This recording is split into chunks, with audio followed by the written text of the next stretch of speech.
Magandang hapon po muli sa inyo mga kababayan. Shout out po sa mga nagsasabi dyan na walang nagagawa ang ating mahal na Pangulo, si PBBM. Gusto ko lang pong i-correct yung maling paniniwala ng karamihan, mga karamihang mamayang Pilipino na lack of information kasi nagbabase lang sila sa mga napopost sa Facebook ng mga Duterte trolls or mga DDS camp. Sabi nga ng MITA at ng NBI, kinumpirma nila na 100k ang trolls ng Duterte farm to destabilize the government. So hindi natin masisisi yung ibang mga kababayan natin na namamali yung kanilang nalalaman o natatanggap na information, kasi nga dahil sa mga fake news na pilit na inilulusot ng mga Duterte camp, marami silang mga trolls. 100k kinumpirma ng MITA at ng NBI. Isa na dyan yung lagi nilang sinasabi, mga kaibigan, mga kababayan, na walang nagagawa ang ating mahal na Pangulo. Yan parati ang bukang bibig ng mga anti-Marcos o mga DDA supporters, which is dinidibang ko kahit sa trabaho ko. Puro kasinungalingan kasi napakarami na ginagawa ng ating mahal na Pangulo. Hindi lang nila matanggap kasi nga ang lagi nila sinasabi wala.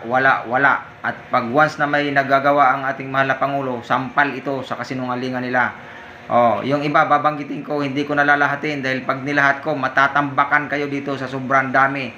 Yung mga mabilis na lang, mga simple na lang na ginagawa ng ating Pangulo na ramdam kaagad ng ating mga kababayan. Unang-una, zero billing sa hospital. Kami mismo nakaranas, naka-experience. 72k ang bill namin sa aking biyanan nung nagkasakit bago namatay. Wala nang pinirmahan, wala nang maraming chichi burichi, dinala ang bill out sa kama ng aking biyanan sa pamangkin ng asawa na siya mismo nagbantay. Pinirmahan na lang, wala nang lakad-lakad dito. So totoo yung zero billing, isa ito sa kanyang mga accomplishment. Shout out sa nagsasabing walang ginagawa ang ating mahal na Pangulo. Sabi nila dati na raw yan sa Malasakit Center. Nakaranas din po kami ng Malasakit Center. Kailangan mo pang lumapit sa SWA, i-interviewin ka, tatanungin ka para pumasa ka. Pag hindi, wala din. At mayroon pang natitira hindi zero billing, not unlike PBBM, zero billing talaga. Isa na yan. Pangalawa, 50% sa LRT, sa MRT, sa lahat ng estudyante, mga senior at PWD. At saka 1+3 para sa mga family bonding na sasakay sa MRT, sa LRT na mamasyal. Kung 4 kayo, isa lang ang babayaran mong card. Isa na yan sa accomplishment niya. Namigay ng lupa sa mga walang lupa, sa mga may magsasaka dati na nagbabayad ng lupa ay hindi na pinabayad. Libre nang binigay ng ating mahal na Pangulo. Another accomplishment. Kagahapon, namigay ng bigas, first tranche, para yan sa buong bansa. Pero nauna nabigyan ang Maynila kasi mabilis tumugon si Isko nung tinanong ang ating Pangulo. Nung nagpatawag siya ng meeting sa lahat ng mga mayors, mga LGU, tinanong kung saan nila gustong unang magpatupad o mamigay ng bigas. Mabilis na sumagot si Yorme, kaya sa Maynila po ang nauna. At namigay po siya kahapon ng bigas. Isa po ako sa tumanggap. Ang sabi nila nung una, baka daw NFA hindi masarap, pero napakasarap po kasi ang order nga po ng ating mahal na Pangulo, direktang sa magsasaka, bumili ang mga LGU para makinabang din yung mga magsasaka. Bagong ani po, masarap yung bigas. Yun, kinakain namin ngayon, ang sarap. At ngayon ng araw naman na to, pumunta naman siya doon sa norte para alamin yung presyuhan ng gulay. At nung nalaman niya na mataas pa rin, so gumawa siya ng paraan para ito'y mapababa. Napakarami pong ginagawa ng ating mahal na Pangulo, mga kababayan, para mapabuti po ang takbo ng ating bansa. Pilit lang na ginigiba ng mga Duterte sa pangunguna ni dating Pangulong Duterte na ngayon ay nasa dahig na.